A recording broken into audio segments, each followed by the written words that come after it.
আসসালামু আলাইকুম, সবাই ভালো আছেন? আজকে আপনাদের দেখাবো রূপচাঁদা মাছ ভেজে টমেটো দিয়ে রান্না। রূপচাঁদা টমেটো রান্না দেখাবো। এই জন্য মাছগুলো ভালো করে ধুয়ে পরিষ্কার করে ভেজে নিয়েছি আমি। এবার এই মাছগুলো আমি ছোট ছোট পিস করে কেটে নিব। আর এখানে আমার টমেটো কাটা আছে। আর আমি চুলাতে মশলা পেঁয়াজ ভেজে আমি মশলাগুলো দিয়ে মশলা ভালো করে কষে নিয়েছি। এর ভিতরে আমি এবার টমেটোগুলো দিয়ে দেবো।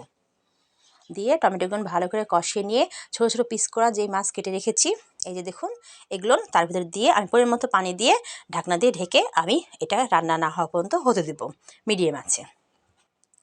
যারা আমার চ্যানেলকে এখনও ফলো করেনি ঝটপট আমার চ্যানেলকে ফলো করে দেবেন। যারা আমার চ্যানেলকে দেখেন, লাইক শেয়ার করেন, কমেন্ট করেন, কত সুন্দর সুন্দর, সবাইকে আপনাদেরকে অনেক অনেক ধন্যবাদ।